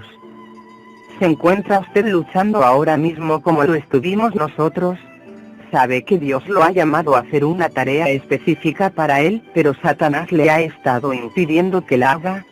Si no hay en su vida ninguna razón legal para los ataques de Satanás, le sugiero entonces que piense en la posibilidad de acudir al juez del universo. Servimos a un Dios que nos ama, y que es un juez justo y misericordioso. Pídale que juzgue su causa y que emita una orden que sujete a Satanás. Dios nos ha dado armas poderosas. No sea remiso en emplearlas. Por tanto, teniendo un gran sumo sacerdote que traspasó los cielos, Jesús el Hijo de Dios, retengamos nuestra profesión. Porque no tenemos un sumo sacerdote que no pueda compadecerse de nuestras debilidades, sino uno que fue tentado en todo según nuestra semejanza, pero sin pecado. Hebreos 4, 14, 15. Porque Jehová juzgará a su pueblo, y por amor de sus siervos se arrepentirá, cuando viere que la fuerza pereció, y que no queda ni siervo ni libre. Deuteronomio 32, 36. Hace pocos meses, nos reunimos con unos amigos que no habíamos visto por casi 5 años. Dennis y Mary nos han dado permiso para contar su historia. Dennis fue una vez un empresario muy rico, que hacía contratos multimillonarios. Luego hizo un contrato con la Fuerza Aérea de los Estados Unidos. La Fuerza Aérea actuó de mala fe, y como consecuencia Dennis perdió su negocio y casi todo lo que tenía. Sin embargo, continuaron sirviendo al Señor. Acudieron a los tribunales para tratar de resolver la cuestión, pero por 10 largos años la batalla se prolongó de manera tediosa. Centenares de miles de dólares se gastaron en abogados, pero sin ningún resultado. Cuando nos vimos, estaban enfrentando otra crisis económica. Estaban exhaustos y desanimados. Entonces les contamos la poderosa lección que habíamos aprendido del juez del universo. Dennis y Mary se fueron a su casa y con mucho cuidado y en oración escudriñaron y limpiaron sus vidas. Luego, se sentaron y redactaron su causa y peticiones que llevarían delante del Señor. Juntos, entonces, se presentaron ante el juez del universo con su causa, para pedir al Señor que pronunciara juicio en su causa y que luego hiciera juicio en los tribunales terrenales. Exactamente un mes después de orar así, recibieron una llamada telefónica. Fueron informados de que debían volar a Washington D.C. de inmediato para estar presentes en una audiencia. Por más de un año no hubo una nueva audiencia sobre el caso, por lo tanto esta era inesperada y repentina. Los abogados de ambas partes ni siquiera tuvieron tiempo de revisar en su totalidad el caso y refrescar su memoria. Dennis y Mary comparecieron ante un jurado de 4 jueces, a los que dijeron que todo esto era algo que ellos jamás habían experimentado antes. Estaba claro que los jueces conocían cada detalle del caso. Ellos sometieron a un severo interrogatorio a los abogados de ambas partes, y muchas veces los amonestaron por tratar de dar información equivocada acerca del caso. Era evidente que ya habían tomado una determinación antes de entrar al tribunal. Ese mismo día, esos 4 jueces pronunciaron su sentencia a favor de Dennis y Mary, poniendo así fin a una experiencia penosa de 10 años. Satanás había estado prolongando el tiempo de sufrimiento de esta pareja. Pero el juez justo y misericordioso lo puso fin. Desde que aprendimos esta herramienta tan importante de contienda espiritual, hemos conocido a varias personas que han estado en la misma situación de desánimo que estuvimos nosotros. Pero Dios no quiere que su pueblo viva en derrota y desánimo. Él nos colocó sobre la tierra para poseerla y gobernarla. Estamos llamados a ser propietarios, no inquilinos. Cuando Dios envió a los hijos de Israel a la tierra de Canaán, los envió a poseer la tierra, no a vivir en derrota. Cuando usted, amado lector, haya hecho todo lo humanamente posible, y haya orado buscando en su vida algún pecado o fundamento legal para que Satanás lo derrote, pero no ha encontrado ninguno, recuerde entonces que tenemos un tribunal final de apelación ante un juez que es perfectamente justo, el juez del universo. Y veía yo que este cuerno hacía guerra contra los santos, y los vencía, hasta que vino el anciano de días, y se dio el juicio a los santos del Altísimo. Y llegó el tiempo, y los santos recibieron el reino. Daniel 7, 21, 22. Y me dijo, hecho está. Yo soy el alfa y la omega, el principio y el fin. Al que tuviere sed, yo le daré gratuitamente de la fuente del agua de la vida. El que venciere heredará todas las cosas, y yo seré su Dios, y él será mi hijo.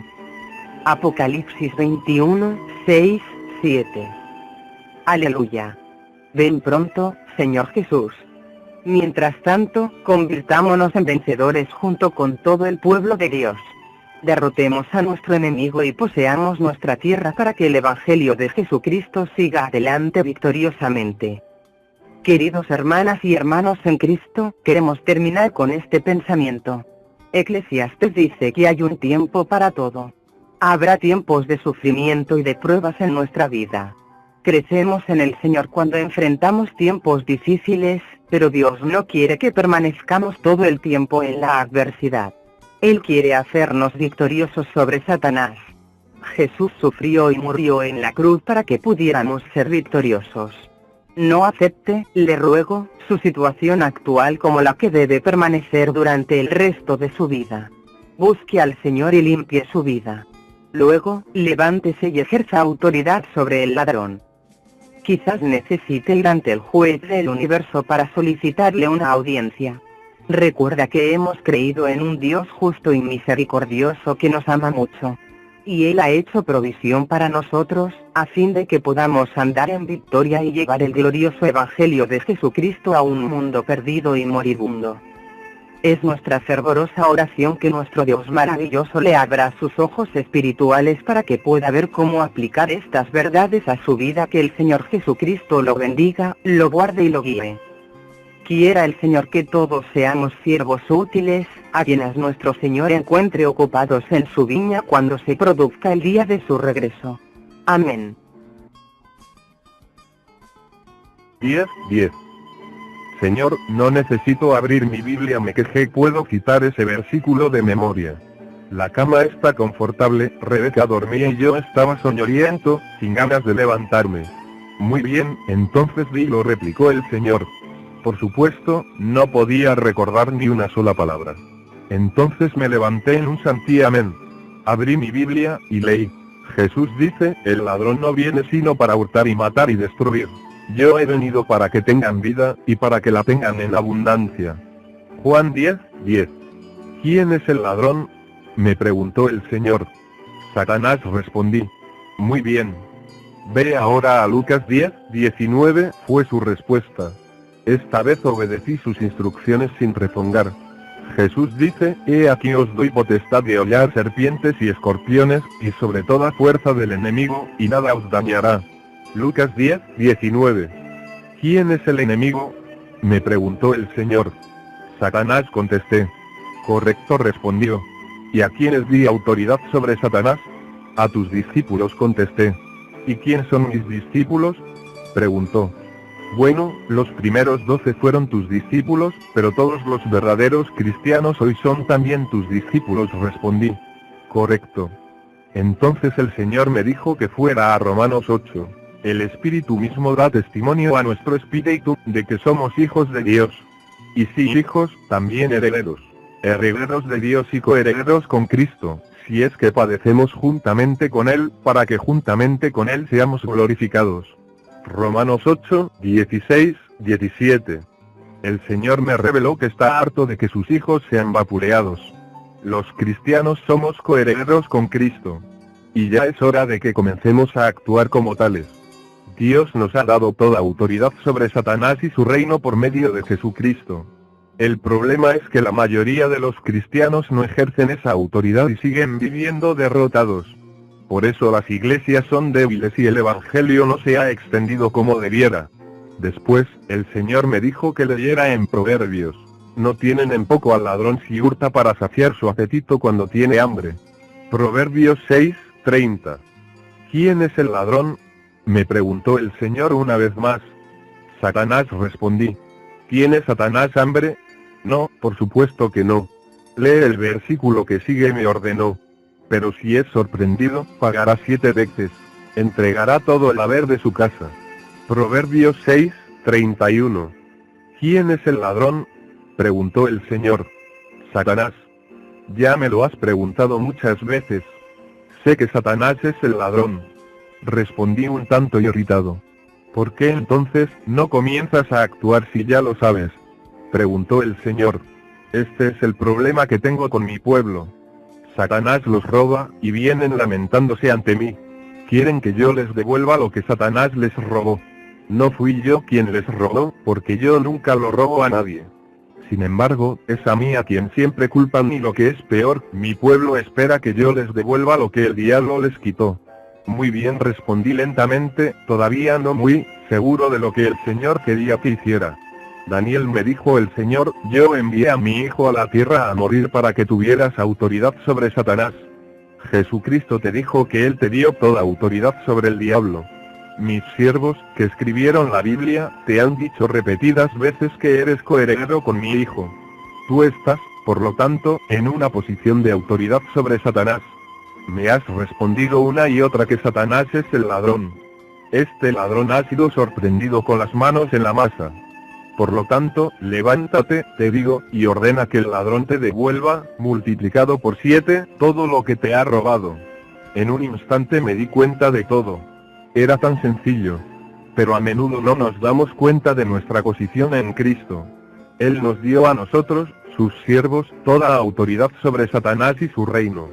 La autoridad trae aparejada la responsabilidad. Nuestro tiempo aquí sobre la tierra debe ser utilizado no solo para extender el Evangelio, sino también para aprender cómo reinar con Cristo como sus coherederos. Es, entonces, responsabilidad nuestra tener autoridad sobre Satanás aquí en la tierra. Es responsabilidad nuestra ordenarle al ladrón que nos devuelva todo lo que nos ha robado. No fue el Señor quien nos robó, fue Satanás. El pueblo de Dios se pasa el tiempo lamentándose ante Dios y pidiéndole que les devuelva lo que... Capítulo 8. Enfrentando al ladrón. Nos guste o no, el hecho es que cuando aceptamos a Jesucristo como nuestro Señor y Salvador, entramos en una guerra contra Satanás. No podemos evitar alistarnos en el ejército de Dios. La palabra de Dios proclama: mas vosotros sois linaje escogido, real sacerdocio, nación santa, pueblo adquirido por Dios, para que anunciéis las virtudes de aquel que os llamó de las tinieblas a su luz admirable. 1 Pedro 2, 9. Dios ha llamado a cada uno de nosotros de las tinieblas a la luz. Sin embargo, Satanás es el gobernador de las tinieblas. A él no le agrada que abandonemos su reino para servir a nuestro maravilloso Señor Jesucristo. Por eso, Dios nos previene y ordena lo siguiente: sed sobrios y velad. Porque vuestro adversario el diablo, como león rugiente, anda alrededor buscando a quien devorar, al cual resistid firmes en la fe, sabiendo que los mismos padecimientos se van cumpliendo en vuestros hermanos en todo el mundo. Primera de Pedro 5, 8, 9. Someteos, pues, a Dios. Resistid al diablo, y huirá de vosotros. Santiago 4, 7. Ningún cristiano está exento de esta guerra. Desafortunadamente, Son muchos los que piensan que pueden evitar inmiscuirse en esta contienda si se cuidan de no saber nada o no hablar de ella. Pero la palabra de Dios muestra que esta forma de pensar es falsa. Por lo tanto, como no tenemos otra opción sino enfrentar al enemigo, aprendamos del Señor cómo vencerlo. En los últimos 2 años, el Señor nos ha enseñado que tenemos unas armas extraordinariamente poderosas. Cuando supimos cuáles eran estas armas y las utilizamos, experimentamos una extraordinaria victoria en nuestra vida. Queremos que usted también conozca estas enseñanzas. Yo, Daniel, le explicaré la primera lección en este capítulo, y luego Rebeca le presentará la suya en el último capítulo. En noviembre de 1994, Rebeca y yo nos encontrábamos ministrando en Costa Rica. El Señor me despertó temprano una mañana, a eso de las 4. El Espíritu Santo me dijo que me levantara, que abriera mi Biblia y que leyera Juan 15, 45, 49. Es llamado así porque Él vino a esta tierra como el segundo hombre sin pecado. Recordemos que Adán no tenía pecado antes de la caída. Anduvo un tiempo en la tierra sin pecar, y después cayó. Pero Jesús jamás cayó. Él fue perfectamente inmaculado. Fue a la cruz para pagar el precio de nuestro pecado y para ganar la victoria final sobre Satanás en favor nuestro. Después de su muerte y resurrección, Jesús dijo a sus discípulos, y Jesús se acercó y les habló diciendo, toda potestad me es dada en el cielo y en la tierra. Mateo 28, 18. Aleluya. Lo que el hombre no podía hacer jamás, Dios la hizo por nosotros. Jesucristo recuperó lo que se había perdido en el huerto del Edén y, a la vez, nos dio autoridad en su nombre. Veamos lo que dice Jesús en los versículos siguientes. He aquí os doy potestad de hollar serpientes y escorpiones, y sobre toda fuerza del enemigo, y nada os dañará. Pero no os regocijéis de que los espíritus se os sujetan, sino regocijaos de que vuestros nombres están escritos en los cielos. Lucas 10, 19 minutos, 20 segundos. Y estas señales seguirán a los que creen. En mi nombre echarán fuera demonios. Hablarán nuevas lenguas. Marcos 16, 17. Queda claro que Satanás y sus demonios nos están sujetos en el nombre de Jesucristo. Pero esto no es todo, Dios nos ha dado mucho más. Ahora somos, literalmente, coherederos con Jesús. Estamos llamados a gobernar. El Espíritu mismo da testimonio a nuestro espíritu de que somos hijos de Dios. Y si hijos, también herederos. Herederos de Dios y coherederos con Cristo, si es que padecemos juntamente con Él. Para que juntamente con Él seamos glorificados. Romanos 8, 16 minutos, 17 segundos. ¿Cómo somos glorificados con Cristo? Esto es una maravilla y un misterio, el plan que Dios tuvo desde el principio.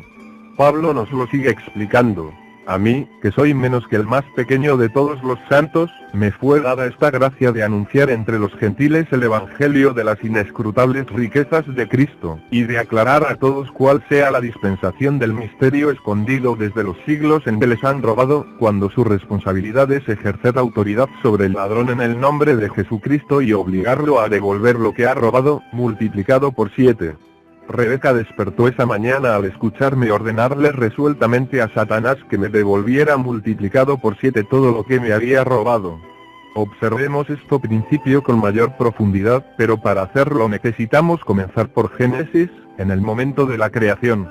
Entonces dijo Dios, hagamos al hombre a nuestra imagen, conforme a nuestra semejanza. Y señoree en los peces del mar, en las aves de los cielos, en las bestias, en toda la tierra, y en todo animal que se arrastra sobre la tierra. Y creó Dios al hombre a su imagen, a imagen de Dios lo creó, varón y hembra los creó. Y los bendijo Dios, y les dijo, fructificad y multiplicaos, y llenad la tierra, y sojuzgadla, y señoread en los peces del mar, en las aves de los cielos, y en todas las bestias que se mueven sobre la tierra. Génesis 1, 26, 28. Como sabemos, Adán y Eva pecaron y de esa manera dieron a Satanás dominio sobre su vida. Pero Dios no abandonó a la humanidad, sino que, a pesar de que pronunció juicio de condenación contra Adán y Eva, también les dio la promesa de un Mesías que habría de venir un día y que restablecería el dominio de los hombres sobre Satanás. Génesis 3, 14, 16. Dios levantó después a un pueblo escogido por medio del cual envió al Mesías, a Jesucristo. A este pueblo, los descendientes de Abraham, Dios les prometió que si lo obedecían, tendrían dominio sobre Satanás y la tierra.